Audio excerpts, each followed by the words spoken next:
Let her go home. Let her go home. Let her go home. Yeah. Let her go home.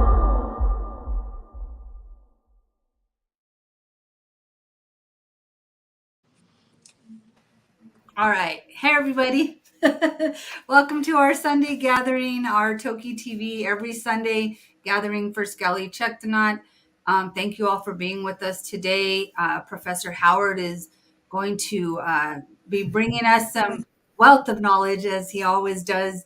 But I want to get ourselves centered. I don't know about your guys' afternoon, but it's been really interesting for me. So I think the best way to do that is to listen to Shirley Bob and reminding us of why we're here. So this song is entitled "Look at Me," and she sang this to Sk'aliCh'elh-tenaut, and it's important for us to acknowledge who she is and her culture. So I'm going to play that, and we will just get ourselves grounded. If you want to close your eyes, you can close your eyes. I'll put up a picture of Toki so you can listen to as well. But just take this time to, if you pray, say a prayer, however you get yourselves grounded. Go. Sk'aliCh'elh-tenaut, Tia. Sk'aliCh'elh-tenaut, Tia. Sk'aliCh'elh-tenaut, Tia. Sk'aliCh'elh-tenaut, Tia.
All right.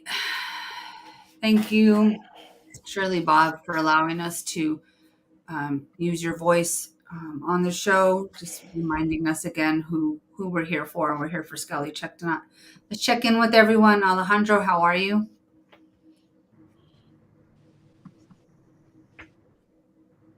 He's muted. Willing. Oh, There we go. No, we got you now. oh, I had to repeat. Yeah. Yeah. So concentrate and so focused. And thank you everyone for joining us. And I'm willing to listen to the Professor Howard. I'm here for Toki. Thank you everyone. Awesome. Casey and Stephanie, how are you guys? We are good on a very smoky day in Minnesota. It's those wildfires from Canada again. It's just crazy. But anyway, happy to be here and happy that Howard is joining us and doing a presentation. We love that. So thank you. Always. Deborah, how are you? I'm good. I'm happy. I'm grateful. And I'm so ready for Superpod round 2. Thanks, Howard. Our own private presentation. So we're super excited about that. Deb Cruz, how are you? Okay. Yep. There's Deb Cruz. I had a friend of mine reach out to me today. I put a picture of Toki up changed my cover photo on Facebook, and I hadn't done that in a long time.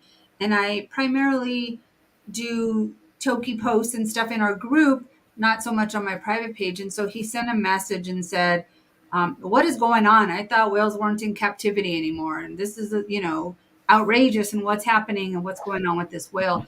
And so it occurred to me, and he hasn't been on Facebook for a long time, and it occurred to me, I mean, I think in the last week, Howard, I think the group grew by like 600 people in the last 7 days.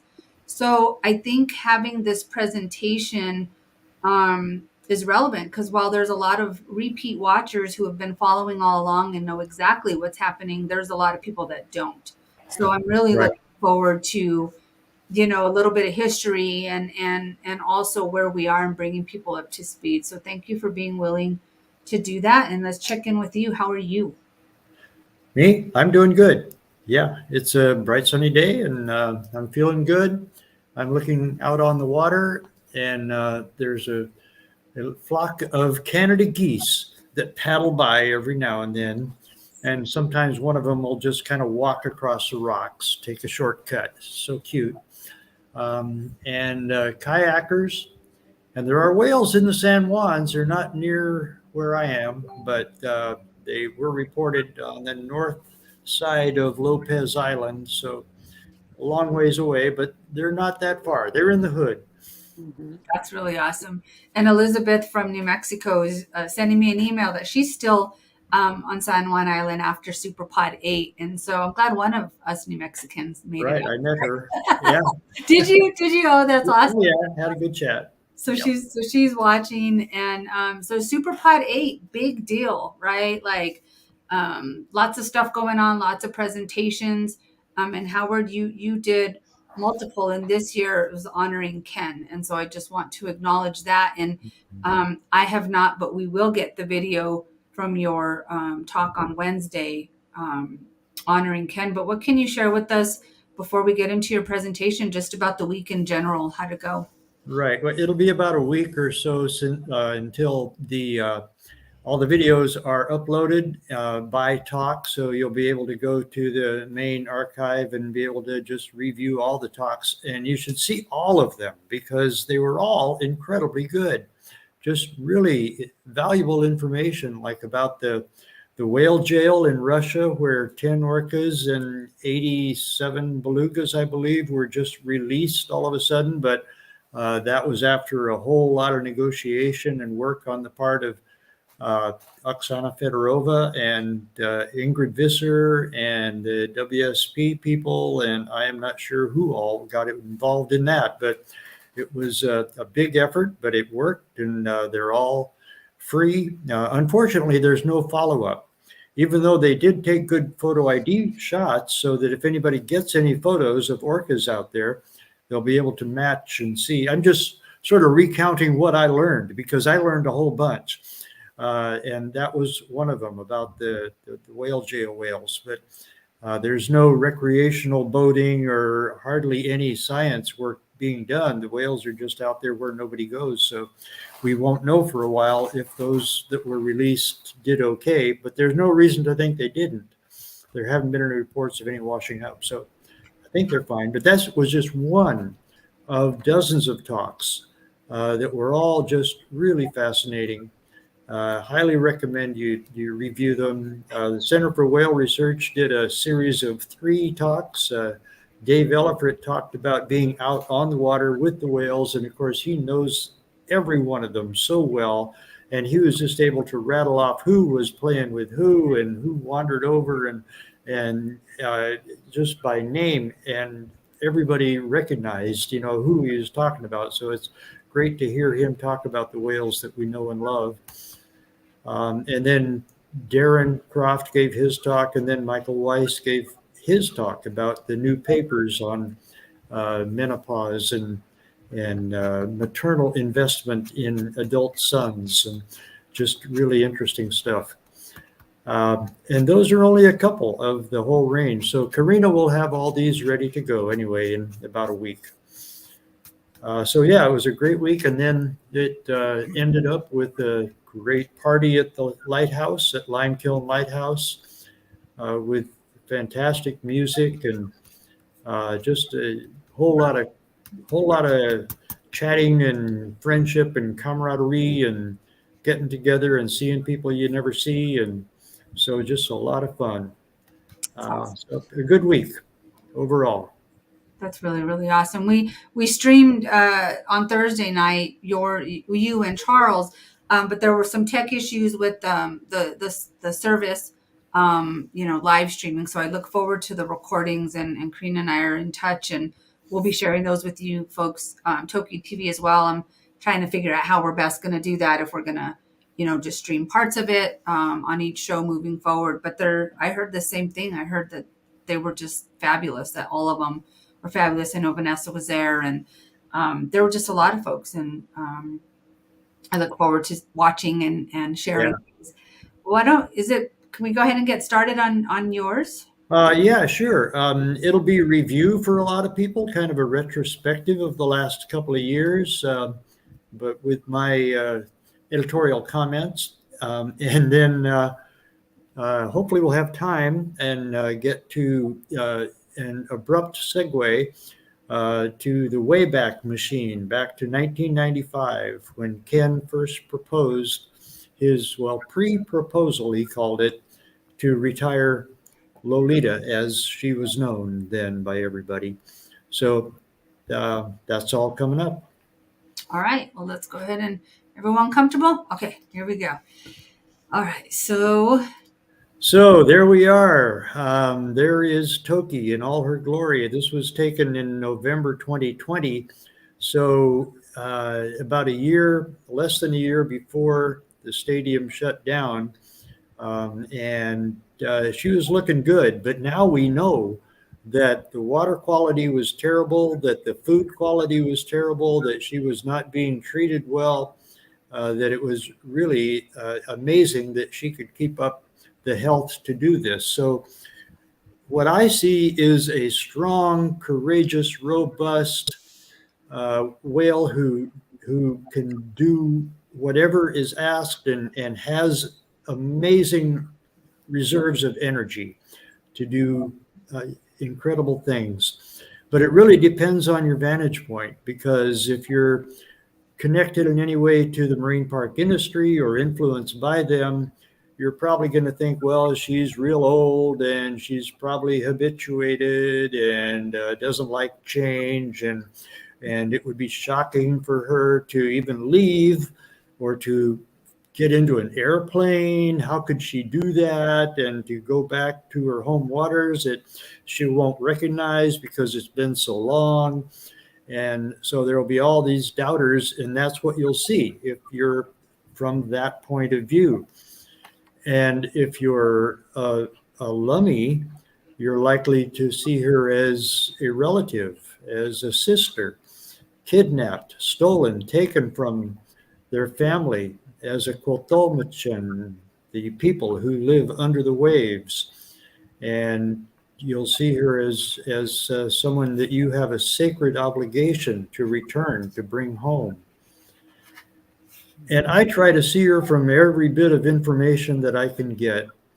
But what I'm here to tell you is that, okay, Annette, roll it. Toki really is coming home. It doesn't matter how you look at her, that the facts are piled up that over the last year and a half, this incredibly unpredictable, unforeseen, miraculous series of events have brought about this moment when she is on the very verge of getting into that plane and coming home. So it's really quite the story, and I'm going to try to bring you all up to date and give you all the information you need to understand that Toki really is coming home. Okay? And then we go to this one. And this is, we did a little segue there. I don't know if you noticed that. Anyway, we got away with it. This is Ariel because, Alejandro Ariel Dentino. We know that guy. I think we've seen him, and he is right here with us. He's got his picture up with his sign. Because I just want to say that for the last, since 2014, when Alejandro got into it, and really since we started this in 1995, there hasn't been any reason to hope that she would come back. We just hoped. against all reason, just anyway, we're going to fight for her. And Alejandro was out there on the street and showed It's cutting out for anyone else. the Lummies. Yes, me too. Gave me faith, gave me realization of the power of spirit. They came with the Toki Totem in 2018 and with the Black Hawk Singers and with Freddie and so many other incredible speakers, Doug and Jewel, and they filled me with the strength and the power of their courage and their spirit. Then they knew that Toki was coming home. I don't know how, but they filled me with that spiritual faith that she was coming home. So the reason that I can say that she is coming home really began out of nowhere, August 2021, when this was announced that the Dolphin Company is going to acquire the Miami Seaquarium. They didn't buy it then, but they announced that they would. And I didn't know what that meant. I thought that's interesting because before that, the park was owned by Palace Entertainment, which was a whole franchise of marine parks in the US, which was owned in turn by Parques Reunidos, based in Spain, which was a big conglomerate of international marine parks, which was owned in turn by a privately held holding company based in Sweden. So there really wasn't much hope that you could even talk to somebody. They aren't going to listen. So there was no negotiation, no conversation. It was really a brick wall. We could not see anything going on behind the wall of ownership of the park. So no way to do anything until the Dolphin Company said they were coming in and going to buy it. So at least we have some people we can talk to. We have a more local company. And then about a month later was this release of this USDA inspection report from June of 2021 that showed that it was just abysmal in there. It was just a horrific situation. Apparently there was just no management at all. And they had reduced her portion of salmon. The capelin that they did give her smelled bad. She developed inflammations from the bad food. It stunk.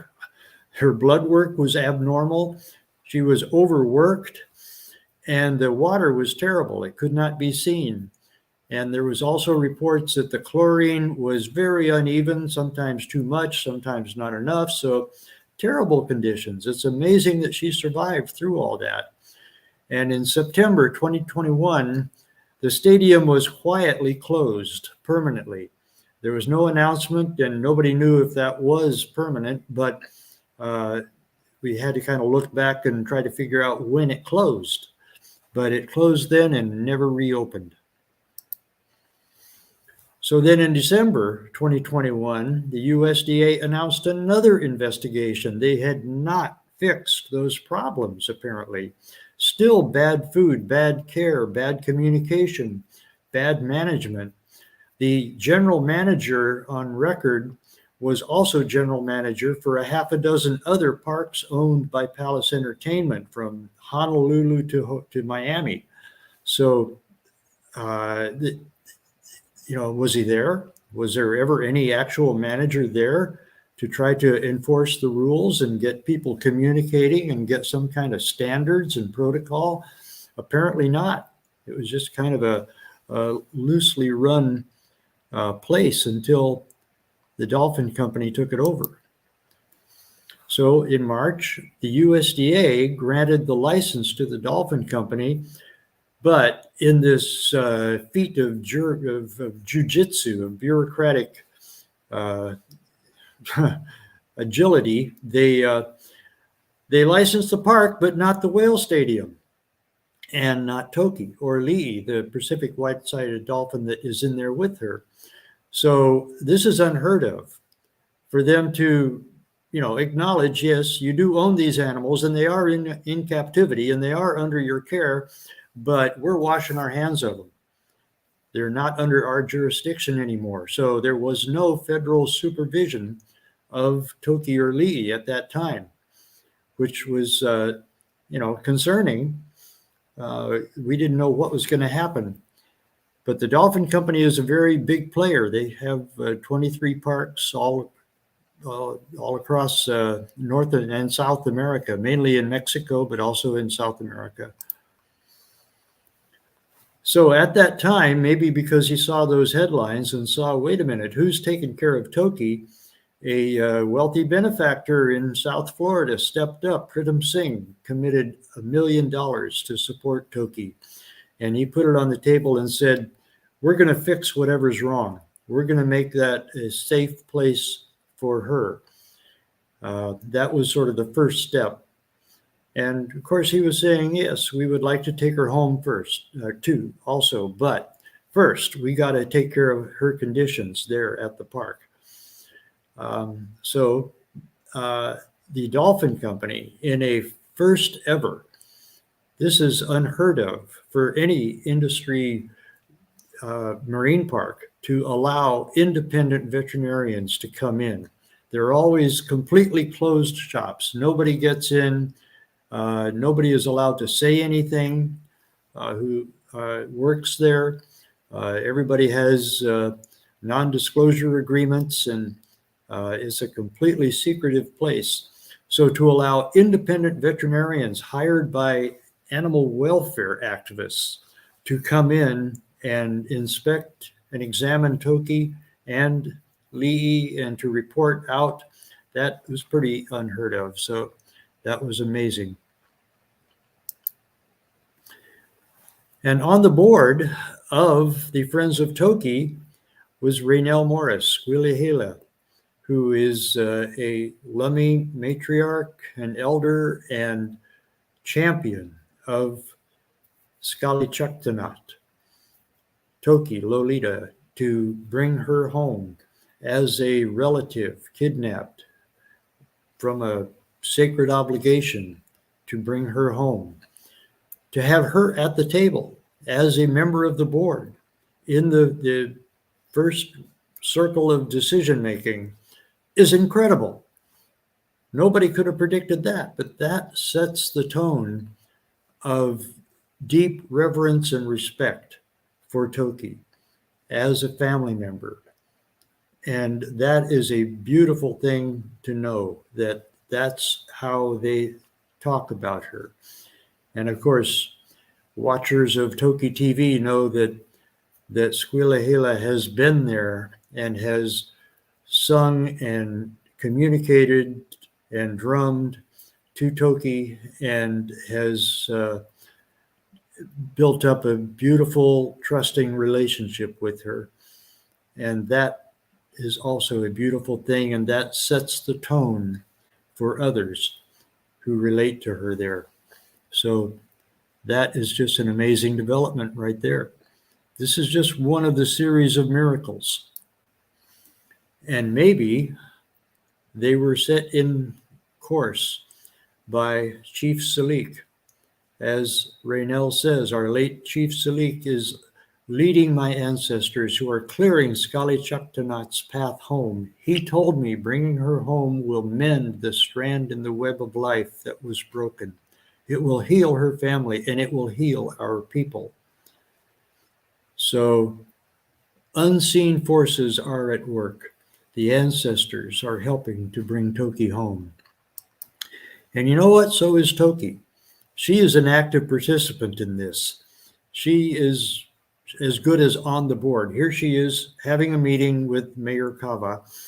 They're discussing the logistics and the timing and when she's going to come home, I'm sure.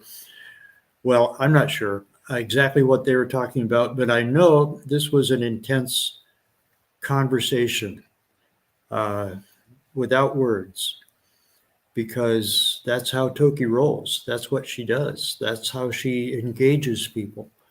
She has this way of projecting her feelings, her her mind onto others. And I believe that's what she was doing. And I think the mayor is forever a dedicated champion of Toki. She was already, but after this experience, I'm sure it will never leave her. So in a joint press conference, March 30, 2023, this year, for the first time ever, a private company with marine mammals under human care and an animal welfare organization create a legally binding agreement with one goal: bring the opportunity to return Lolita, the sole killer whale at the Miami Seaquarium, to her home waters. Music to my ears, to her home waters. With all of these efforts supported by the generous financial contribution from a leading philanthropist, Mr. Jim Irsay. So nobody could have predicted anything like this just 2 years ago, that it would ever come to this binding agreement from the marine park giant, the Dolphin Company, and animal welfare advocates and activists, and the Lummi tribe, and with independent veterinarians coming in to make sure she's okay.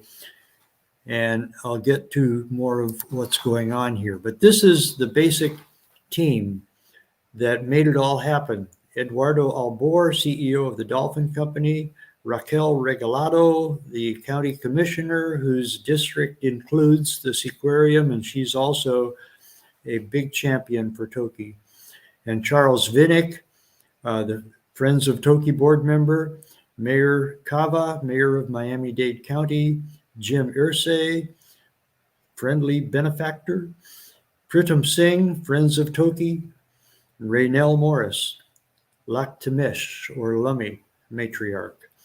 All together, imagine their conversations and imagine how they are unified by their love and affection for Toki. That's the unifying factor. She is the one who brings them all together. And they are able to talk and communicate and plan and get over a lot of really tough issues about timing and about what can be revealed, what can be said, and what can be the ways that people are able to relate to Toki. Because this is way beyond the mold of the marine park industry. They've never allowed more than just, trainers to come in who use operant conditioning to control behavior, to manipulate, to dominate. That's the model. That's the way that it's always been. And here come these people who want to relate to her as a relative, as a friend, as someone that they care so much about. And they want to help her and they want to bring her home. What? And they have access and they can get in and they can make those decisions. This is unheard of.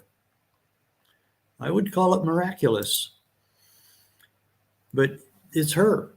She is the unifying force. Ask anyone who knows her. She's a friend, a teacher, a mentor, a guide, and an inspiration to us all.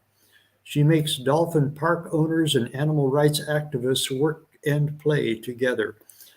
That's incredible. It's just amazing that she has that power over people without even knowing English, without speaking a word that we can understand, but with her vibrations, her motions, her behavior, Louis Aguirre said she was flirtatious. She's so engaging. She just makes you want to relate to her. She's just wonderful that way. And then there's this that kind of forces the issue. The place is crumbling. The stadium seating around is unsafe. You can't go up there. They've got it chain linked, so nobody can go into the stands because it could fall apart. The iron is so rusty. The concrete is so brittle. It's just unsafe for anybody. The whale bowl itself seems to be intact and holding water, and so people can walk around the whale bowl, but they can't get into the stands. So the place is basically condemned and about to fall apart. And I like to recall that it was built for Toki and Hugo back in 1970. So she's outlived it. The stadium fell apart. She didn't. She's fine. And I'll get to that.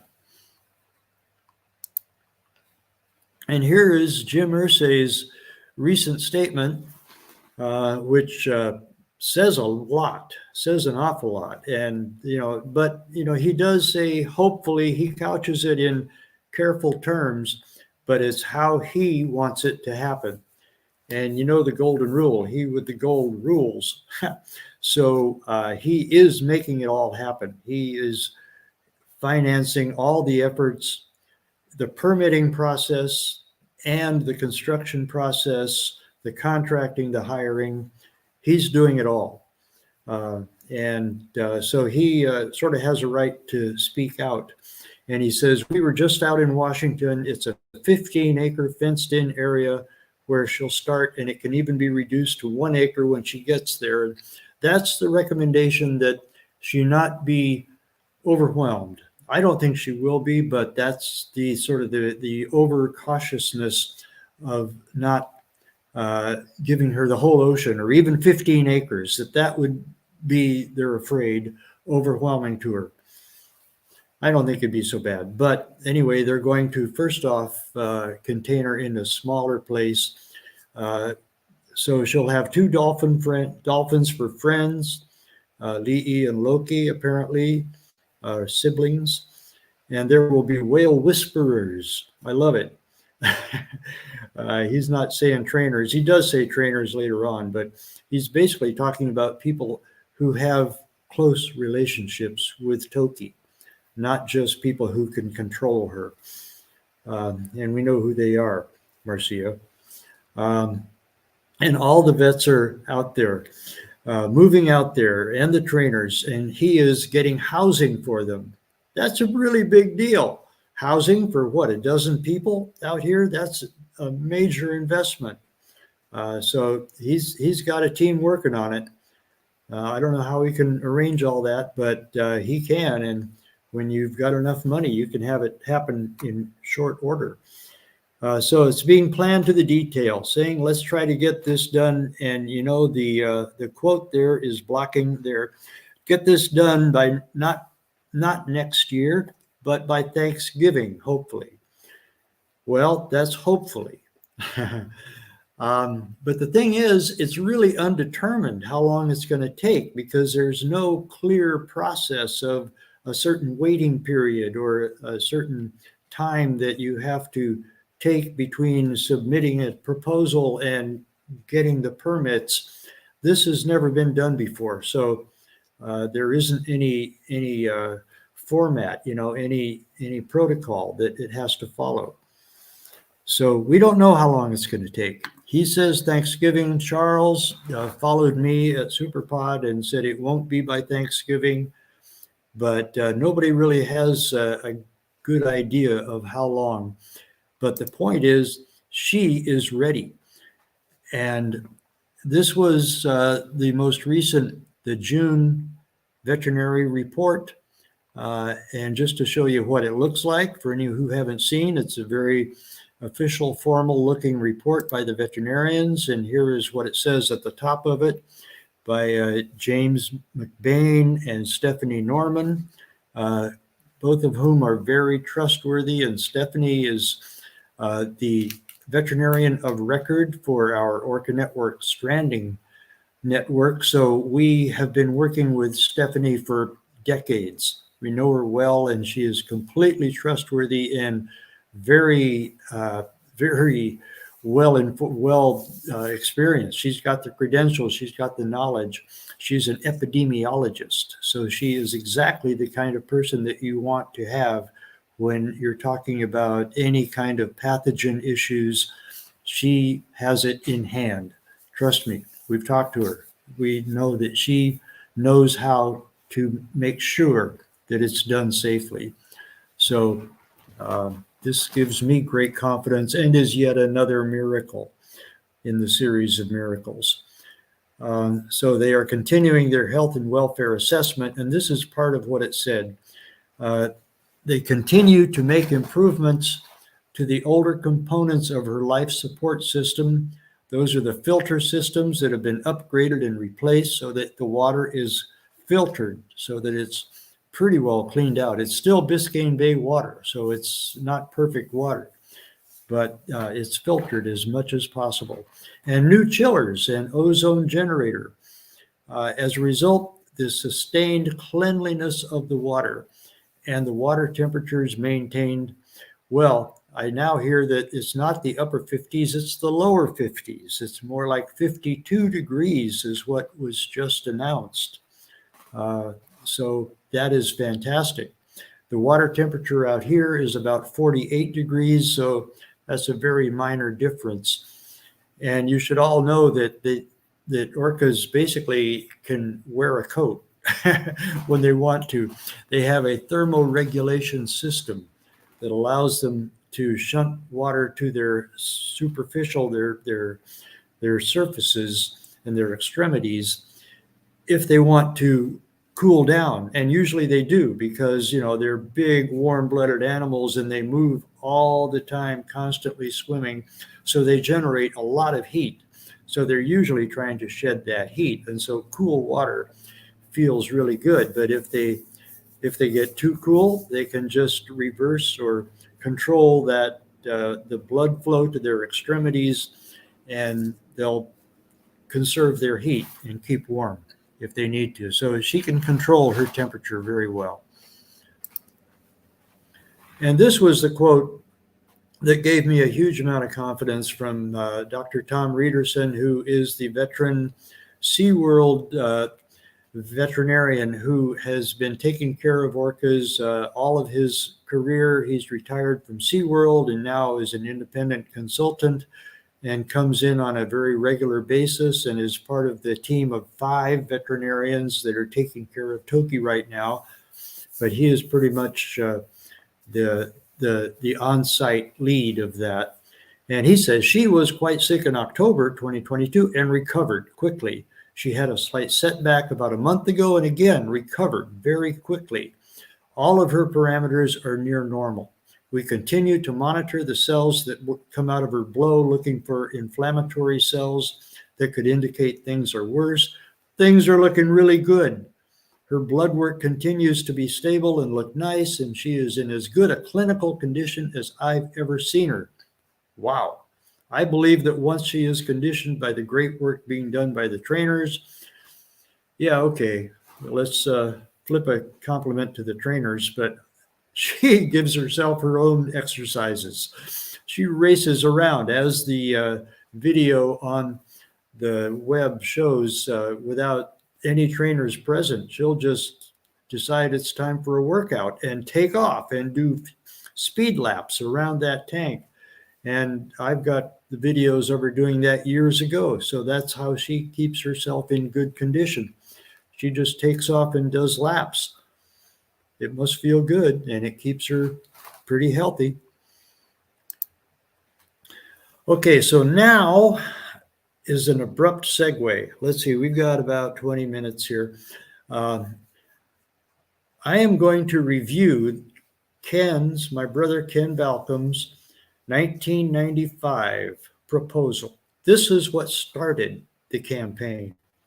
This is how I learned, and this is how I have conducted the campaign ever since. I started a nonprofit right about the same time, and have been campaigning, advocating in every way I can ever since. But before I did that, Ken wrote up this pre-proposal, and here's how it happened. In March of 1995, Ken and the governor and the Secretary of State held a press conference and announced to all the world that they were going to campaign and do everything they could for Toki to come home. And they explained why it had to be done. And the next month, in April 1995, there was the national meeting of the AZA. That's the Association of Zoos and Aquariums. So that means SeaWorld and all of the aquariums, the Seaquarium and all the others, all met in Seattle. And so perfect opportunity. So with the tremendous political clout of the governor and the Secretary of State, they arranged a meeting of the top brass of the AZA, including, of course, 3 or 4 SeaWorld executives, and Ken. So Ken wrote up a 7-page, he called it a pre-proposal, which was not the logistics of the flight or the site selection, but the reasons why, the background information, the science, the vision involved in her coming home. And it's fascinating because it's so multifaceted. And this is what it looked like, just so you'll see. It's basically just 7 black and white pages of information. So I have extracted some of that to read. And here is what it says. Page 1, our aims: to reach a sensible business agreement with Lolita's owners to retire her from show business and transport her back to her home waters to live out the remaining years of her life in a natural setting. In doing so, the paramount factor will be to ensure Lolita's health and well-being in cooperation with those who know her best. This, by the way, was before I started calling her Tokite. Now it's Tokitai or Toki. And long before the Lummies were involved and were saying that her name is Sk'aliCh'elh-tenaut. So the name to everybody was Lolita. So that's what Ken was using. But here he says right there in the beginning, to reach a sensible business agreement. He knew that was not going to happen. He knew the owners. He knew that they were absolutely stuck in their ways and would refuse to have any kind of a conversation about this. But he just wanted to let her know that from his point of view, it's not just about drumming up public opinion. It's about making good sense, about doing the right thing for her that would also be the right thing for the business. And definitely the paramount factor is her. And 2, to acclimate Lolita in a natural seawater pen and train her to gate to the open water of Greater Puget Sound. That was before the name Salish Sea existed. So this is the Greater Puget Sound. Much like the training accomplished by the U.S. Navy for dolphins and killer whales. And of course, he cites his source. And that's the Navy program in which 2 orcas from southern residents were captured in 1968 and 69 and were shipped to Honolulu and used by the Navy. And they were trained to just follow a boat and go out into the open ocean. And he says, yeah, that's how you can do it. And that's how we wanted to do it with Toki. Just basically, you have a recall signal so that you can bring her back at any time. And she'll learn that immediately. And so she'll know that if you make that signal, you would like her to come back. And 3, to conduct comprehensive DNA, veterinary, and physiological studies of Lolita before, during, and after her transition to home waters to determine the genealogy, the relative health, and the physiological demands of captive versus that of free-ranging whales. In other words, to get some parameters, some measurement of what captivity does compared to what life in the ocean does to her body. What happens to her blood work? What happens to all those parameters, her breathing cycles, her endocrine system, her metabolic system? How does that change? So he framed it in a kind of a scientific experiment of observation to see how she changes when she comes back into the open ocean. That would be fascinating. Of course, the marine park industry does not want to know this information. So this is very courageous of him to come out and talk about how important this is to have this information, to know what happens when you go from captivity to life in the open ocean. And 4, to contribute to our understanding of the science of reintroducing cetaceans to the wild, whether or not she actually returns to her family, and that is her call and her family's call.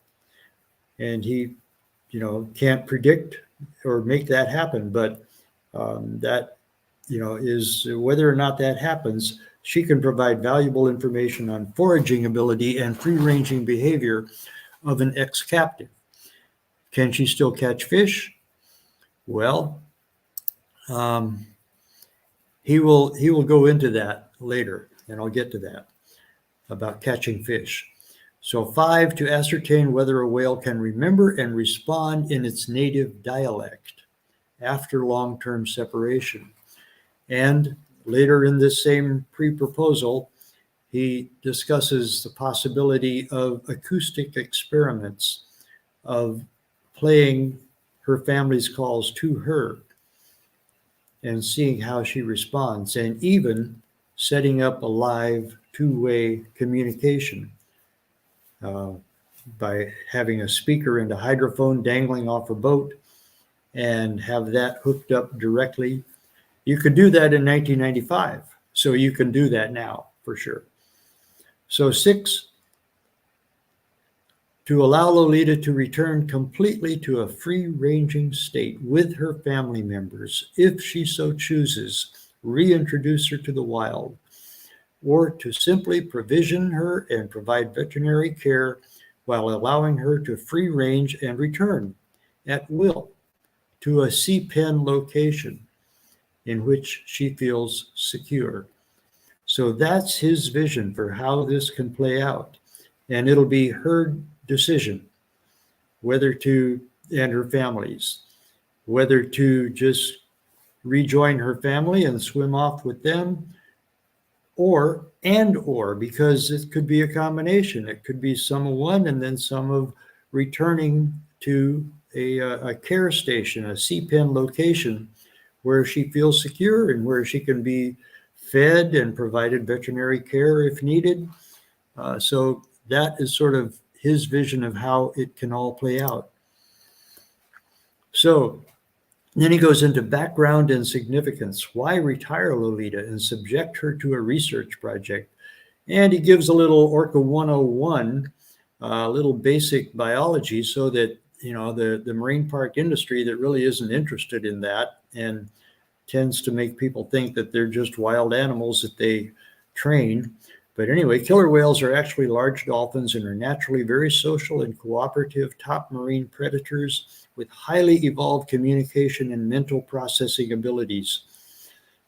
So let's give them due credit, in other words. And this barely begins to do that. He's just trying to introduce them to the idea that, she's really an intelligent whale. And and for the past 15 years, she's been essentially in solitary confinement in an outdated, and now it's been 52 years, inadequate, deteriorating facility. Well, actually, that was 15 years since Hugo died, in a program of limited educational or conservation benefit to the public. We are concerned about her future and are trying to offer her an alternative before it is too late. So he's telling them then, and this was 1995, you better move fast. We didn't think she was going to live this long. Who knew? I mean, she's just so way out there as a survivor that it was unpredictable then that she could live much longer. So all the others had died, all the others that were captured before 1976 had died in captivity. By 1987, they were all gone except Toki. So she is an incredible survivor. From our review of cetacean releases, and Ken did that, he did that in preparation for releasing Keiko to the wild. back in the summer of 1993. He did a complete list of every release of every whale or dolphin, whether it was followed up or successful or not, just any attempt at release, and a bibliography of every resource imaginable, every scientific paper or popular article or any information that you could glean that would inform you about how to release. Anyway, he says, from our discussions with marine mammal veterinarians, that's his discussions, because he went to the vets in the marine parks and the trainers and even the capture teams and asked them about how strong is she? How well can she actually survive a return back to the natural state? And all of that information led Ken to believe that they can be viably returned to the natural state where longevity may be greatly increased. So, he had all this down then, that this was known, that their longevity would increase, and so will Toki's. From her current age, she won't have much longer if she's in captivity, but she could have decades more if she comes home. Dolphin releases have been successfully done even after prolonged captivity lasting more than a decade. And that's all in this compilation of cetacean releases. There is a general need to develop a scientific protocol for increasing the probability of successful reintroduction. So he's trying to get people to look at it scientifically and develop a scientific protocol, a whole set of information to inform how to release cetaceans. It had never been done. In summary, the cumulative economic, what he's saying basically here is that if she stays, she's not going to live much longer. She has, against all odds, but that her survival and her general welfare will be way better off back in her home waters of Washington State for potential reintroduction to her natural habitat and family. This is a very unique situation. It's not the situation for any other cetacean in captivity. That's still true. In fact, Lolita probably offers the most unique opportunity for a rehabilitation and reintroduction study of any cetacean ever in captivity. And arguably, her quality of life will be improved if she was made available for such a study. And then he goes on to some more background that basically the captures, breaking of bonds, mixing whales from different populations in captivity and breeding them may be causing stress, which reduces survivability. And that's been borne out. In any population, a few individuals are potential survivors of extreme situations, including those encountered in transport and captivity, and Lolita is obviously one of these hardy survivors, perhaps in part because of her relatively advanced age at capture. And here is where he was going on information that we had at the time, and that may be correct. We don't know. I was informed by Terry Newby, Dr. Terry Newby, the fish and wildlife observer who was at the Penn Cove captures. And he said that she couldn't have been 15 feet long, but the official record shows that she was. So it's entirely possible that she might have been 15 feet long, which would make her 6 or 7 years old when she was captured, which would make her, yes, a little older now than we think, but it would make her also much, much older, more mature. At 6 or 7, they're completely competent to do everything, to catch fish, to share fish, to communicate in every way with their family. So, she wasn't 4 years old, but at 6 or 7 years old, she definitely would be. So judging from her survival to date and her veterinary reports, she receives excellent care. Well, not so much until Friends of Toki took over. But for at least the last few years before that, it wasn't excellent care. And she is in a good position. The black marks are covering up the words there, so I'm not sure. But she responds well to human suggestion. Control, no, but suggestion. She will do what is asked of her in almost every case. So our greatest concerns are for the long-term well-being of Toki and the pods that she may be introduced to, and the cause of conservation and wise management of Greater Puget Sound marine resources. So he comes around to the conservation value. People will be interested in her and how she's doing, and if she has enough to eat, and how her family is doing. And that attention that will come to her will build awareness of her family and her family's needs.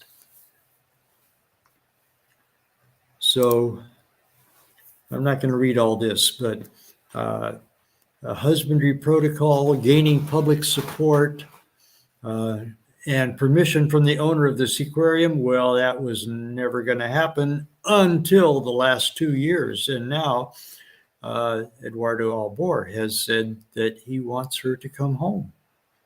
That's amazing. That's a miracle in itself right there.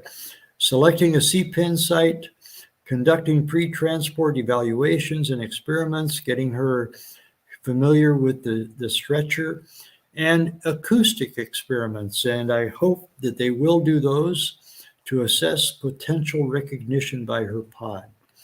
Will she recognize her pod? Will her pod recognize her calls? That can be tested right now. I would love to see that happen. Ken was calling for it in 1995. And assembling a team of specialists who can actually carry out the transport. We have them. And including a sufficient safeguards such that any actual turn will be up to her, not to us or any other parties.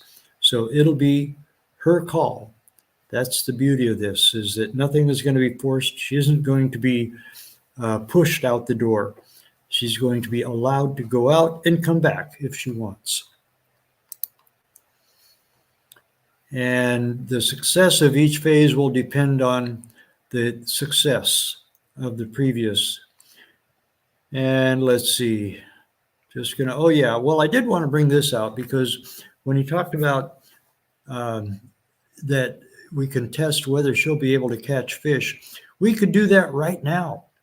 And I wish that it would be done, because it was done in 1993, 2 captive orcas, captive for 24 and 13 years, and in all that time had been given nothing but frozen fish cut up for them, and they threw in some live fish, perfectly healthy live fish that raced around, and the 2 whales immediately echolocated on them, caught them, and ate them. So they still know how to do that. And Toki will too. That's the only experiment that's ever been done to test whether that skill stays intact. And sure enough, it does. So just want to wrap up with this one. This is Ken talking to Louis Aguirre at one of the proposed sea pen locations. And Ken says, for the millions of people who will follow Lolita's progress back to her native waters and reunion with her family, the health of her habitat and her prey sources will become generally known. Lolita is not only a unique individual, she is a unique vehicle to understanding and appreciation for marine conservation. So that's always been one of the goals of bringing her home, is for her to be kind of an ambassador to make clear to people that we have to protect these waters. We have to restore these waters, bring back her fish. So I just wanted to end on that note to show that Ken was at it the entire time, his whole life, working on bringing Toki home. Thank you. Thank you, Howard.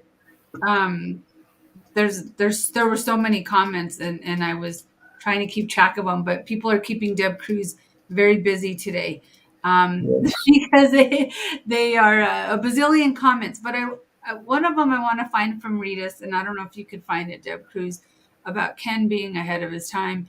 I'm going to put this back up, because page 1 of our aims to reach a sensible business agreement with the owners, the park, and then also where he's talking about he went and his research was with trainers, with the captive industry. He was in collaboration already. I mean, he was doing what finally happened. Right. We just didn't have that on the other side. But Ken knew that's what was needed.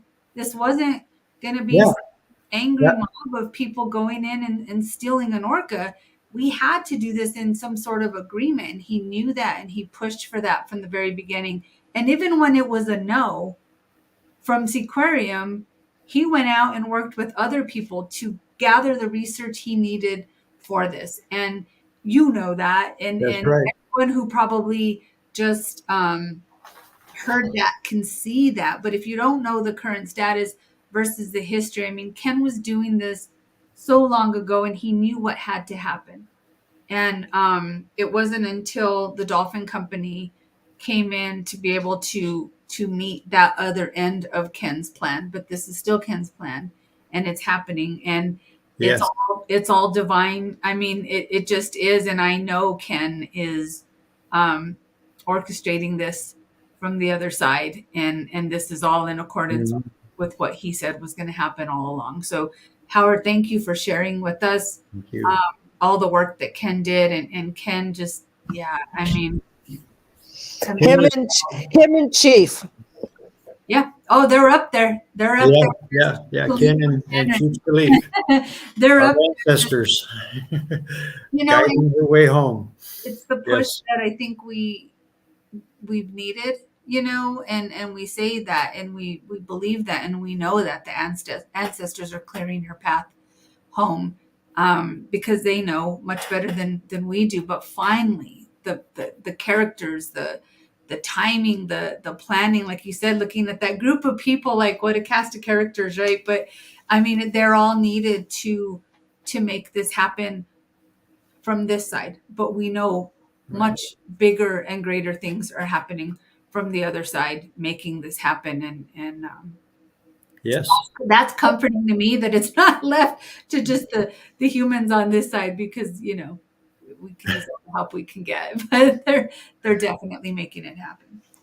That's right. There are unseen forces at work, and we're seeing it happen. I mean, I don't know any other way to explain how everything has come together, and this whole series of events over the last 2 years to bring us to where we are.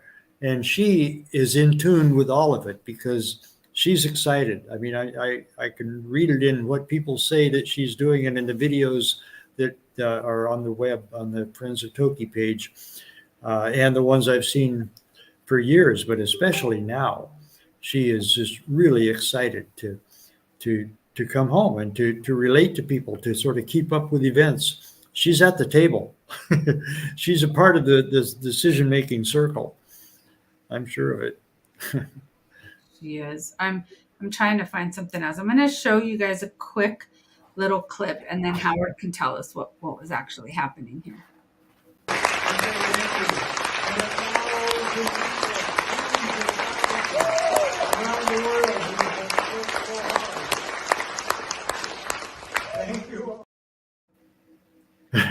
What was happening there, Howard? Can you tell us what was going on? I don't know if you saw the young lady toward the front in the red T-shirt. That's London.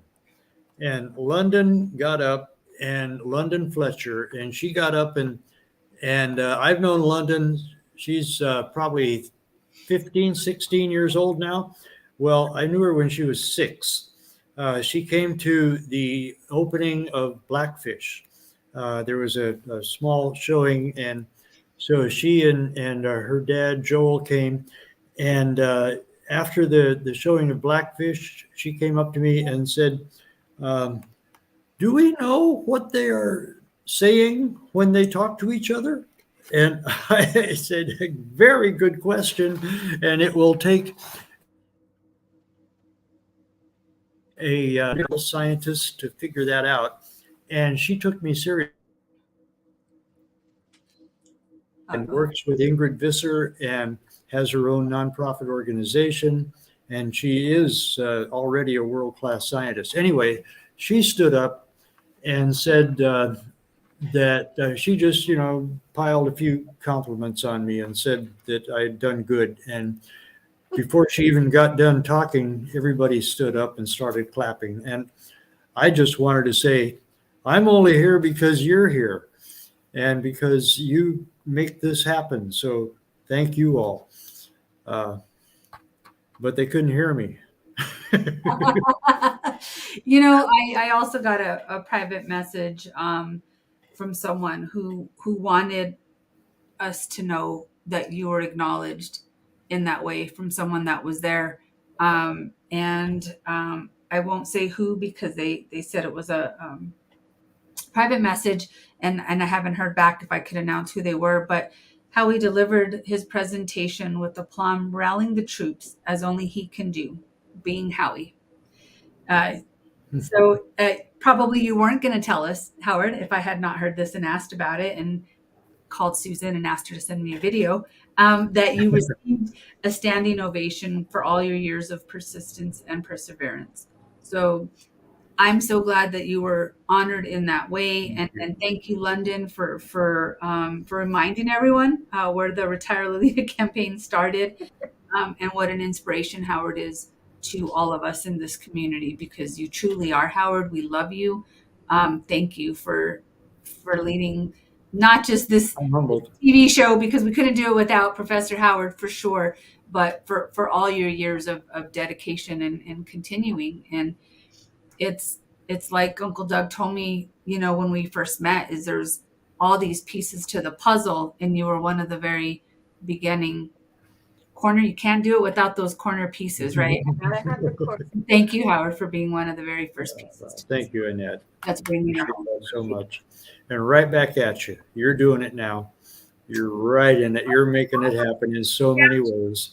My scattered pieces, my puzzle pieces are a little scattered, but it's okay. As long as we're continuing to stay on the board and on the same page. There's another point I wanted to make. I know we're over our time, but we do that all the time. Someone was saying about Toki's conditioning, and in that video where Jeff Foster's talking, describing, Toki and Le'i, someone had made a comment somewhere along the way about, she's been in still water and how's she going to react to the waves, and is her body going to be able to handle that? So let me just show you, and you're going to hear Jeff talking, but I want you to see Toki's getting herself ready for those waves. So right. I was recently sent this video of Toki and Le'i interacting outside a session from the Miami Sea Aquarium. I was down there at the end of June, and we were pushing really hard to develop more of an enrichment program and more of an exercise program. And both animals seem to be responding very, very well to this. You can see how active and alert they are. And again, this is a play session. You can see Le'i riding on the bow wave sometimes with Toki. It's amazing to see these animals move this fast in such a small pool. And they know every square inch of it. And when they are doing something like this, it's very impressive. You can just see how crisp and robust both animals are. They're both real healthy right now. And we're getting ready for the next step. And it's really exciting for all of us. Just wanted to share that again. She's like, I'm ready for the waves. I'm making the waves. Like, look at me. Like, I got this. I think it's very exciting for Toki too. She Yeah. enjoyed in it. But you were right. She's been conditioning herself, you Yeah. know.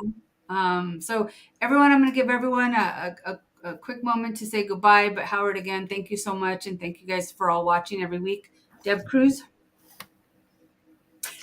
So talkative. Casey and Stephanie. Hey, just want to thank everyone, and Howard, thank you for all these years and never giving up. Thank you. Deborah. I'm just going to parrot that. Howard, I love you so much. I respect you so much. And ever since Sk'aliCh'elh-tenaut spoke to my heart in 2016, this has been my mantra. Expect the miracle. She is the miracle whale, and we are seeing the miracle come to pass. And my heart is so happy right now. So happy today. Thank you. Awesome. Alejandro.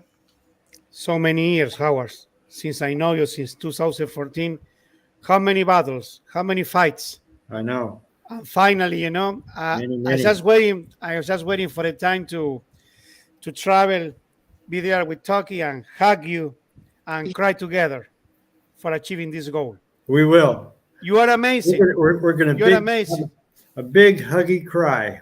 Yeah. You come home. You are the best professor. You are the best professor ever. My respect, Professor Howard. Thank you. We are, Howard. Thank you so much. You started your presentation with this picture, and you described her as courageous, and I saw some other comments. So what I'm going to do is I'm going to leave this up as we close, and we're going to close listening to Shirley Bob's farewell song. It's not goodbye, it's farewell, because we will see her again. Just like Alejandro said, we're going to have a hard time seeing because we're going to be crying, a bunch of crybabies, but we're going to and we're going to see her again soon.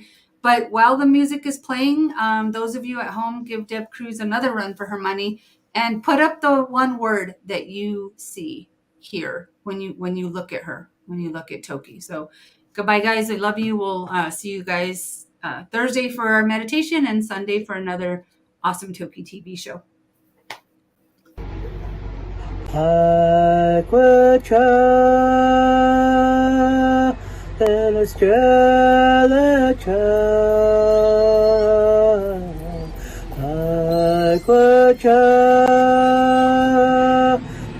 Sk'aliCh'elh-tenaut.